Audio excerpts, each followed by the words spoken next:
Donc, le mois passé, on avait un peu vu ensemble toutes les cultures qu'on peut encore faire sous abri.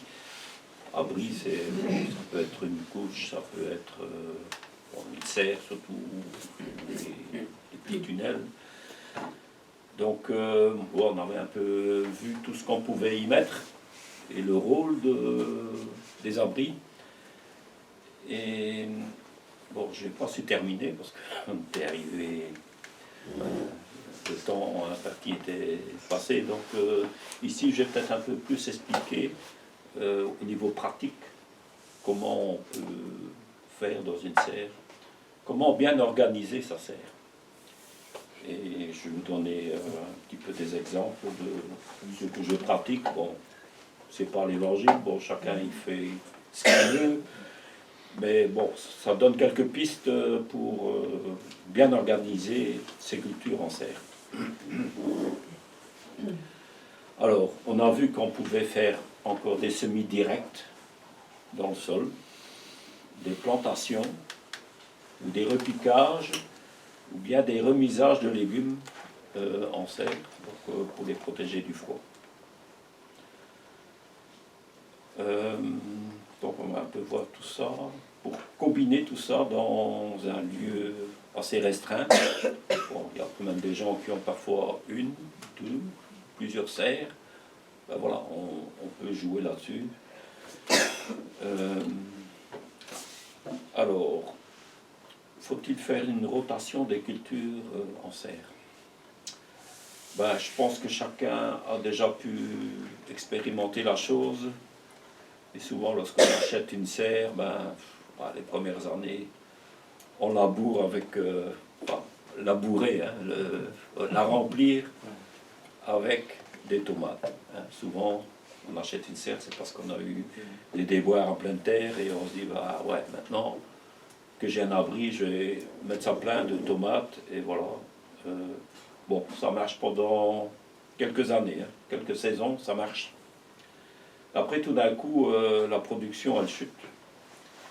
Et malgré qu'on fertilise, on se rend compte que, je sais pas, qu'il y a des maladies, il y a des carences, il y a des plantes qui sont virosées, donc il y a un virus qui s'installe et voilà, il est dans le sol et ça... Disons que les plantes ne sont plus en très bonne santé. Alors la solution, c'est varier le type de culture constamment. Et l'idéal, c'est de ne pas mettre des tomates chaque année au même endroit. Faites ça sur 2 ans, 3 ans, c'est mieux encore. Et de jouer des rotations. Bon, c'est vrai que j'admets que dans les petites serres, c'est un peu compliqué à faire, mais bon... La vitesse où il faut la changer, de toute façon, les petites serres. J'ai un petit jardin, donc j'ai une petite serre, donc je la change quasiment tous les ans. De place. Non, oui. J'achète. Du coup, je fais la place derrière. Ouais. Donc, voilà. Ce que je préconise, c'est que, par exemple, on utilise la serre pour les variétés hâtives. Par exemple, pour les tomates, on met à un endroit, donc on occupe, par exemple, un tiers de la serre, et les variétés... je veux dire, plus traditionnelles, qui n'ont peut-être pas besoin, que ça ne doit pas être forcément précoce, on peut utiliser un abri à tomates que l'on déplace dans le jardin. Donc un abri à tomates, c'est quoi? C'est simplement couvrir le dessus pour que les plantes ne soient pas constamment en humidité et qu'il pourrait y avoir des maladies. Donc, alors, on peut fonctionner comme ça.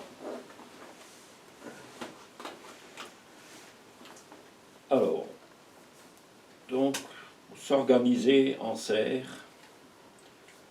donc c'est un peu comme au jardin, il faut essayer de mettre un maximum de culture et surtout il faut connaître un peu, une règle, c'est estimer la durée de culture de chaque légume. Et il faut savoir que la durée de culture d'un légume en hiver ou en été, c'est pas pareil. Donc une salade à la belle saison va pousser plus rapidement qu'une laitue qu'on place en serre en hiver. Alors il faut essayer de bien gérer le chevauchement et la succession des différents légumes que l'on va implanter en serre. Bon, le mois passé, j'aurais un peu parlé de ça, que la serre ne doit pas rester vide. Donc il faut essayer de l'utiliser tout le long de l'année. Et voilà, donc et alors on peut se dire qu'à chaque saison, à chaque hiver, c'est un peu différent parce qu'il y a des hivers plus rigoureux que d'autres. Et parfois on réussit mieux une chose et pas bien l'année suivante. Et c'est toujours un petit peu un cortège de surprises qu'on découvre. Bon, et c'est aussi le plaisir de découvrir, de tester un peu. Et alors, en gros, moi je classe les légumes en deux catégories. Donc, en fonction de leurs besoins en eau et en engrais. Donc, ceux qui ont besoin beaucoup d'eau, pas mal d'engrais, et d'autres qui n'ont pas besoin beaucoup d'engrais. On va parler, par exemple, des oignons. Voilà, ça, on peut mettre aussi en serre, si on n'a pas besoin de beaucoup d'engrais. Et il ne faut pas exagérer en eau non plus, parce qu'on risque beaucoup de moisissure et de pourriture. Alors, donc, le premier exemple, dans la zone qui demande peu d'humidité et moins d'engrais. Donc, je vais parler par exemple de la plantation d'oignons d'hiver. Ça va être des jaunes ou des rouges, comme on peut voir ici sur la table. Et moi, je les plante sur une légère butte, même en serre. Parce que c'est vraiment des cultures, parce qu'en serre, il y a aussi des condensations, et lorsqu'on arrose, ben, forcément, c'est un peu difficile à dire, ben, les oignons, je ne vais pas arroser, là, à côté, je vais arroser. En les mettant sur butte, ben, voilà, il y a moins d'humidité sur une butte qu'à ras du sol.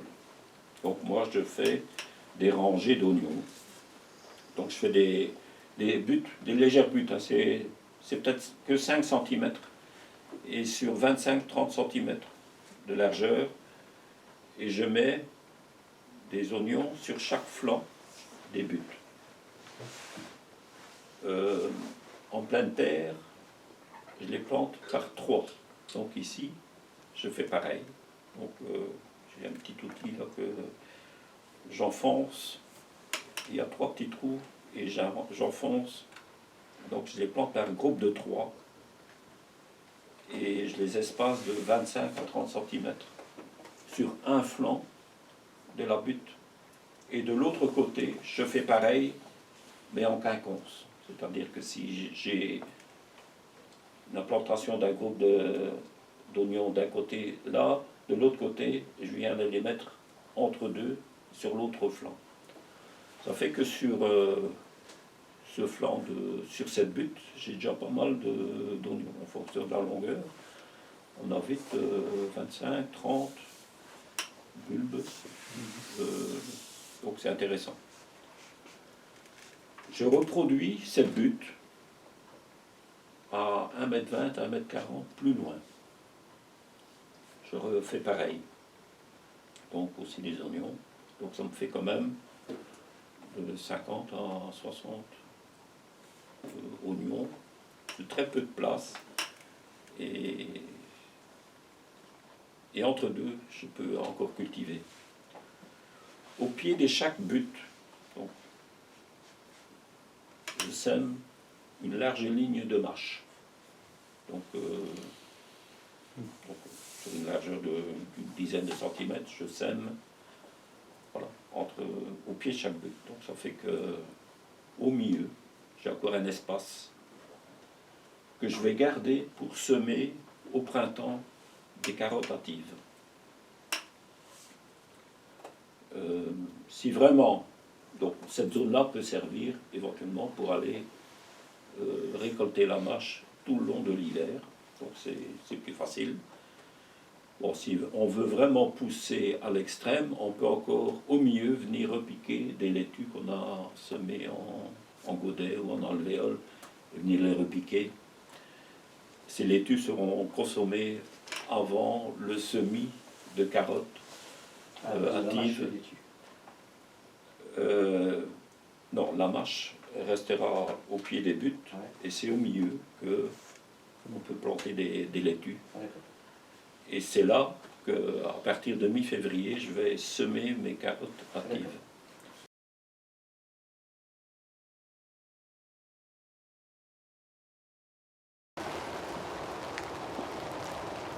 Alors ici, je vais un peu vous montrer sur le terrain comment je procède à la disposition dans la serre. Donc, par exemple ici, voilà, ce sont des petites buttes avec plantation d'oignons, donc une double rangée avec, je fais des touffes de 3, on peut voir là 3 oignonnets repiqués les uns à côté des autres et en décalé, comme ça en quinconce. Donc une première butte ici, et ensuite une deuxième butte à peu près 1,50 m plus loin, donc ici. Donc à nouveau une petite butte avec chaque fois des plants d'oignons. On peut voir que ça commence à sortir. Et 1,50 m plus loin, à nouveau, voilà, la même chose, des oignons. Bon, ici il y a des rouges, il y a des jaunes aussi. Alors, donc au pied de chaque butte, donc on peut voir la butte qui est ici. Donc ici, donc au pied d'une des buttes, voilà, je sème de la mâche. Alors je laisse libre ici au milieu, et là je ressème de la mâche au pied de l'autre butte. Donc vous voyez la seconde butte avec au pied de la mâche. Donc je fais pareil, donc à chaque butte, à chaque pied de butte, voilà, je ressème de la mâche, et ici à nouveau au pied de l'autre butte. Alors, l'espace qui se situe ici entre les deux rangées de mâches, donc là et là, pour l'instant je laisse libre. Pour l'instant il y a la Clayton qui lève, donc je vais la laisser, et on va bien sûr consommer la Clayton en la coupant régulièrement, couper, et puis ça repousse. Et au printemps, donc je vais dégager le centre ici, et je vais semer des carottes hâtives, genre soit nantaise, soit Amsterdam ou Touchon. Donc Amsterdam et Touchon sont des variétés plus hâtives, mais ça marche très bien aussi avec les carottes nantaises. Donc ici, au mi-février, carottes, et ensuite ici, donc encore entre là et là, les deux rangées de mâches, ici au milieu, là aussi des rangées de carottes. Alors c'est comme j'ai expliqué au cours, si on veut vraiment occuper cet espace, bon ici c'est occupé par de la Clayton, mais on peut aussi venir repiquer des laitues qu'on aurait semées au préalable en godet et qu'on vient repiquer ici entre deux. Donc ça situerait entre les deux rangées de mâches, et ça ne gênerait nullement non plus pour la pousse de la mâche. Et en même temps, il faut laisser quand même un passage pour venir récolter la mâche. Donc voilà, donc ici j'ai tout cet espace-là qui est dédié à des cultures qui ne demandent pas trop d'eau. Donc, qu'est-ce qu'on va récolter d'abord? Donc, la mâche, évidemment, les laitues. Ensuite, début de printemps, on va récolter les oignons. Ça vient aux oignons. On aura semé des carottes. On pourra récolter les carottes pendant tout le printemps et début d'été, en serre. Et à la place de la mâche, je viens repiquer tout ce qui est poivron, aubergine, donc entre deux. Donc souvent la mâche, elle sera déjà récoltée. Bien sûr, les poivrons seront semés à l'intérieur, repiqués en juin. Souvent c'est juin. Et la mâche sera partie, les carottes auront poussé. Et ça ne gêne pas parce que le poivron, les aubergines, ça ne fait pas un feuillage important comme pourrait le faire la tomate. Ça ne fait pas d'ombre excessive et tout ça, ça pousse en harmonie sans se gêner. Ça se succède, ça se chevauche légèrement mais sans aucune gêne. Voilà, la moitié de la serre a été investie par les tomates. Le reste, c'est pour les autres cultures, donc poivron, aubergine. Alors aussi des dragones. Alors ici, nos semis de carottes.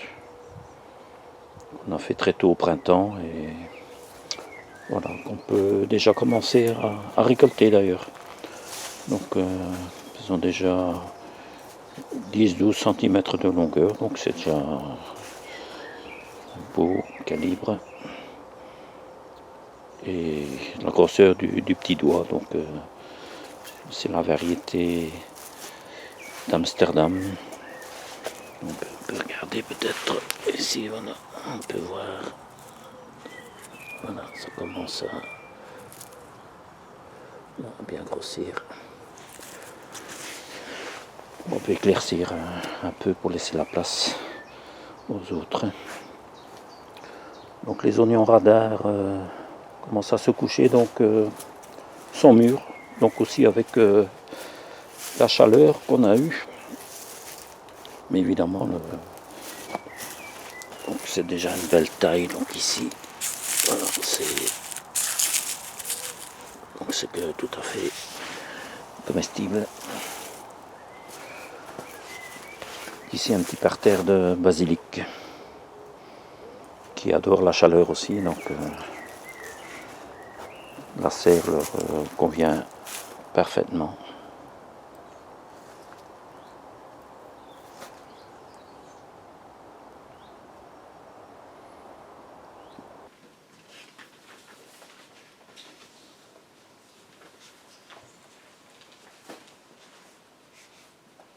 Alors ça, c'était dans la première zone où il y a moins d'humidité et moins d'engrais.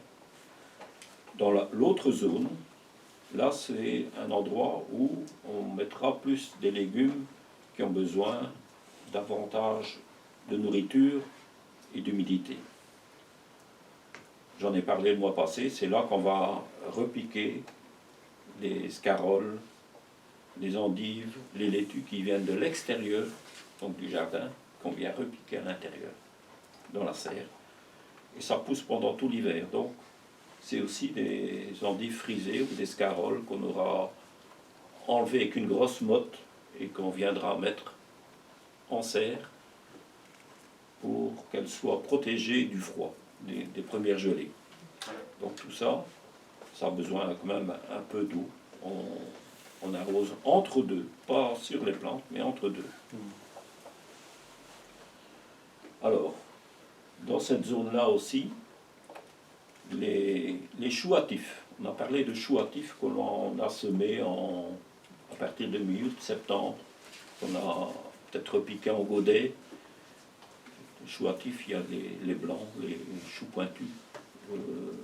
Il y a les choux rouges, tête noire, qui produisent assez vite, des pommes assez serrées.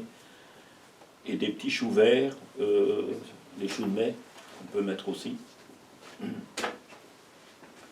Ben, tous ces plants qui sont en attente dans des godets ou dans des pots, on vient faire à des endroits une double rangée en quinconce. Donc là, je viens les repiquer comme ça à 40 cm les unes des autres, et c'est par-ci par-là, je fais une double rangée.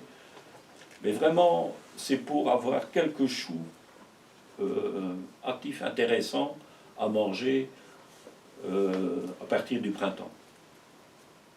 Donc c'est pas le but d'avoir une grosse production de choux, mais c'est de dire de pouvoir encore consommer des choux frais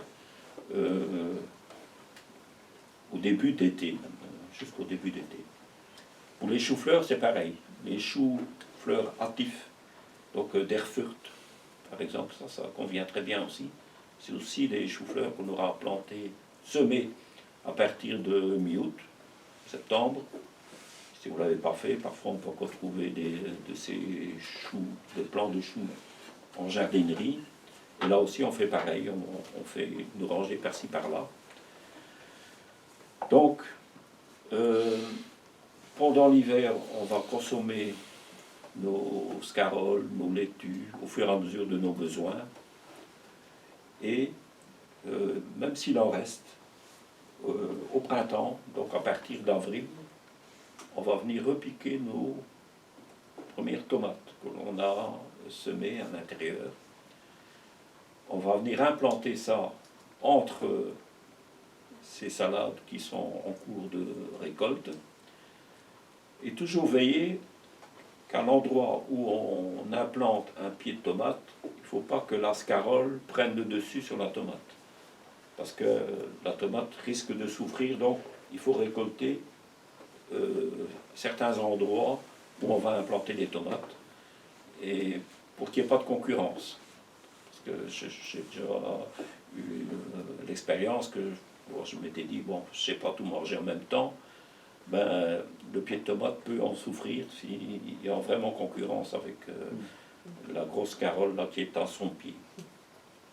Mais si on est attentif à ça, ah ben, on peut implanter nos tomates sans attendre que le terrain soit libre. Et bien sûr, après, ben, on vient pailler en fonction de... Et ça, ce sont tous des plantes qui ont besoin un peu plus de nourriture et un peu plus d'humidité.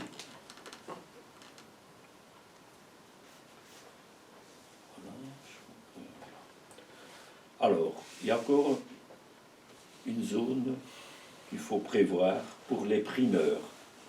Donc c'est important de prévoir, par exemple, une zone où on va mettre des petits pois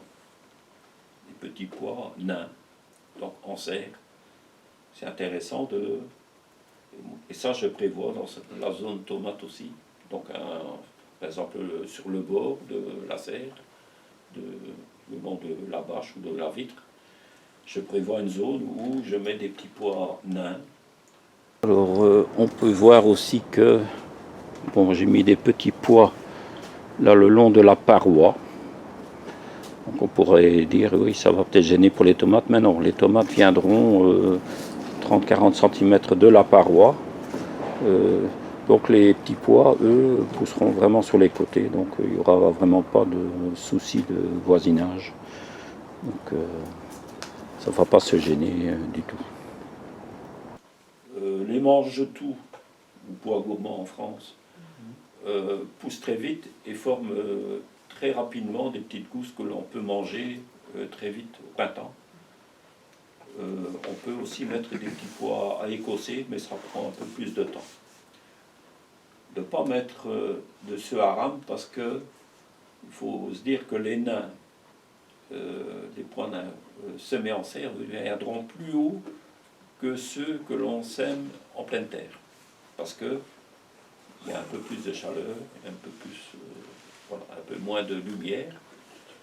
Donc voilà, il faut s'attendre quand même à ce que les pois nains viennent à cette hauteur-là. Donc prévoyez un grillage, si c'est possible. Une fois qu'on aura récolté les petits pois, donc on aura de l'autre côté, à côté, on aura peut-être des tomates. À la place des petits pois, on peut venir mettre des plantes condimentaires. Donc, du basilic, persil, etc. Donc, à la place des petits pois. Bon, il y a toujours un roulement, un chevauchement qui se fait. Prévoir aussi un endroit pour les primeurs, pour les premiers haricots nains. C'est intéressant aussi d'avoir quelques pieds d'haricots nains que l'on peut avoir semés en godet, par exemple, qu'on vient implanter en serre, et on aura ces haricots beaucoup plus vite. Là aussi, ils vont venir un peu plus haut, et surtout, n'oubliez pas d'aérer votre serre. Donc c'est pas parce qu'on a perdu quelques degrés que les cultures qu'on aura mis vont perdre en précocité. Parce que quand ça file et que c'est trop chaud et que ça n'a pas d'air, ça peut devenir malade, ça peut moisir. Donc il faut bien gérer ça. Donc toujours ventiler bien sa serre pendant cette période d'hiver. Donc une serre, moi en principe, elle reste tout le temps ouverte, sauf par grand froid que je les ferme.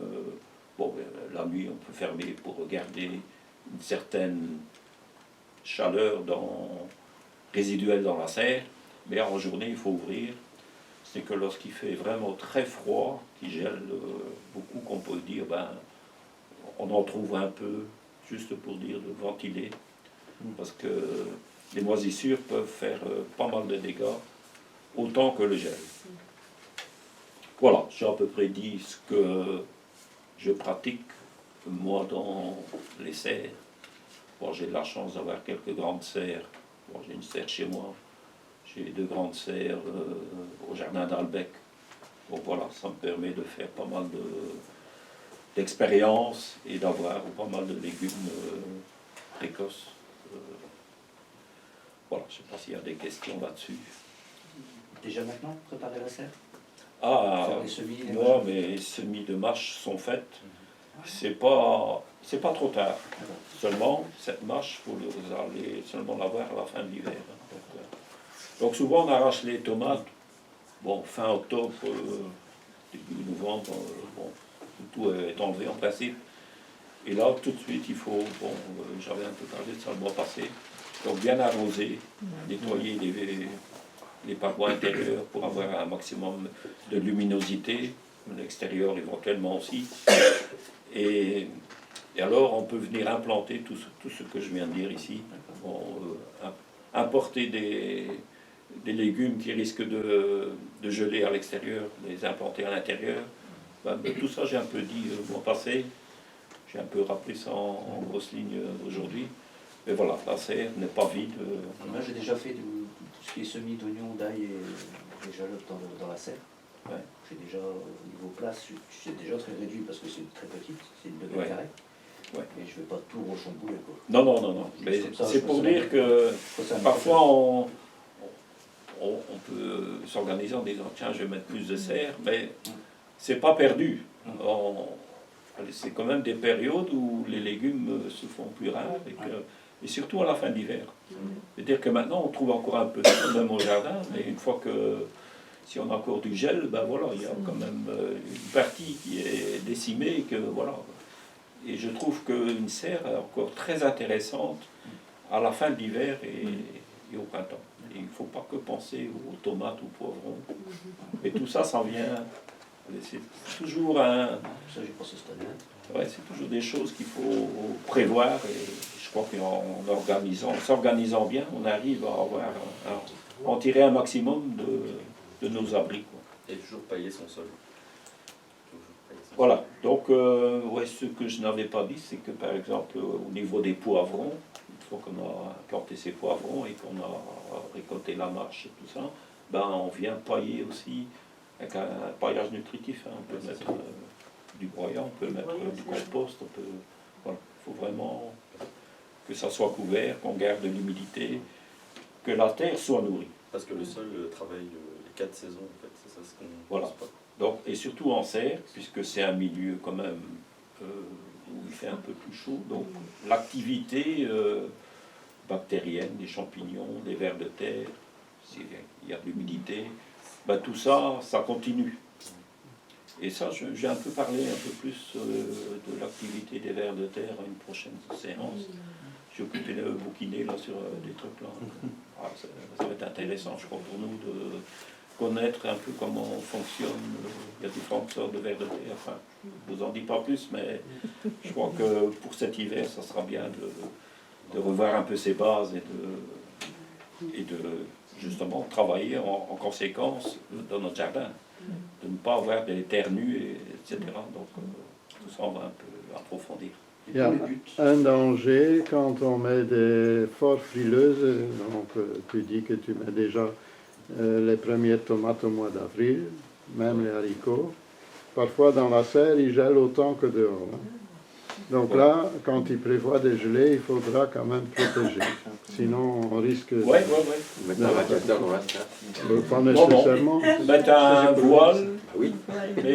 mais déjà, on peut déjà planter en pot à l'intérieur, et ça pousse. Oui. Et après, au lieu de les mettre dehors, où il y a le risque est encore plus grand, c'est quand même mettre en serre, et quitte à mettre une protection la nuit, parce qu'on annonce des nuits froides.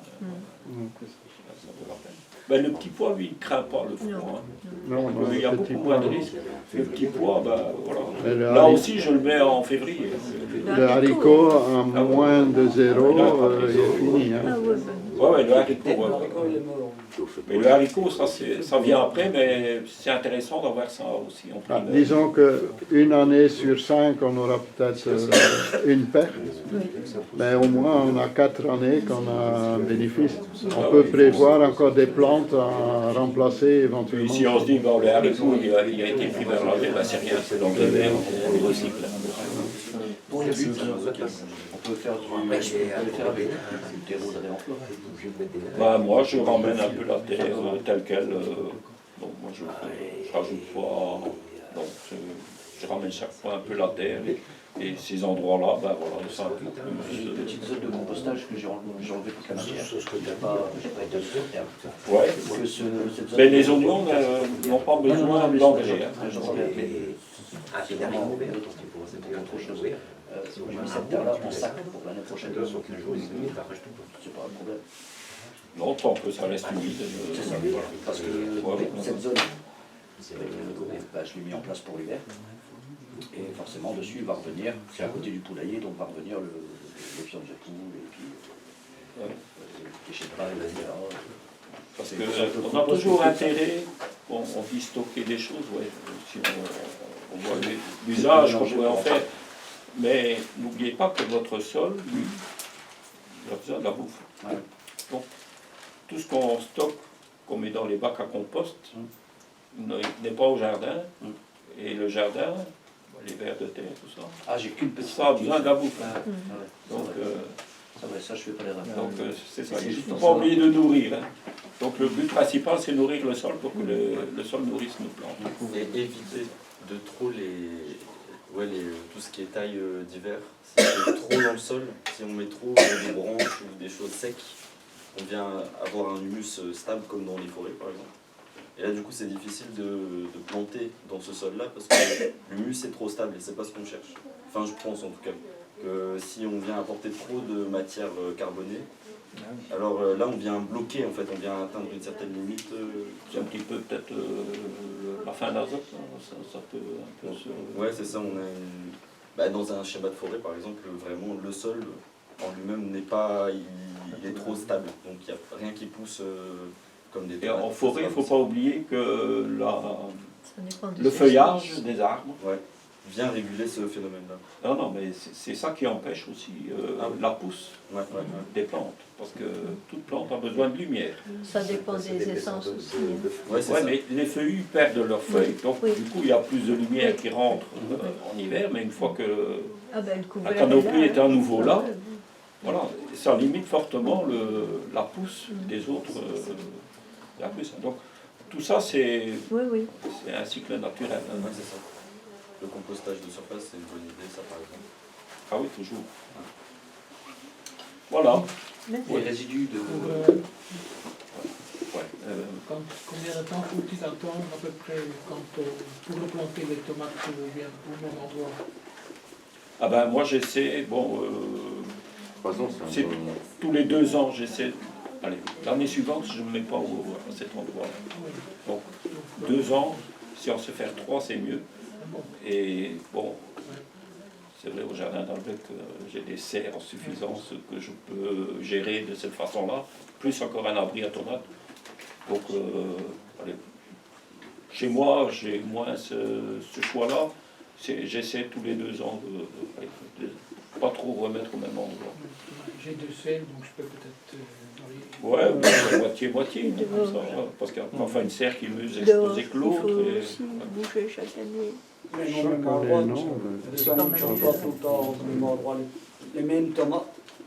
Oui, je sais. Moi j'ai remarqué Mais que... évidemment, il faut leur donner des plantes, compagnes en permanence. Des tagettes et toutes les plantes qui vont avec. Basilic. Et quand on n'a pas le choix, pour mettre les tomates toujours au même endroit chaque année, il y a quelque chose qu'il faut mettre, un engrais, quelque chose de spécial, une nourriture spéciale. Nourrir le sol et... Nourrir Ouais, sur le le sol comme d'hab. Couvrir avec tout ce que vous Je mets savez. des tomates une année sur 2. Et surtout, garder humide tout l'hiver, Oui, tout oui. l'été, tout le Oui, temps. oui. Humide. Je ne dis pas détrempé, hein, mais le sol doit être humide. Ah aussi, ouais. Et de toute façon, On a des vous allez... tomates. Ça marche. Ah oui, les tomates, j'en ai partout.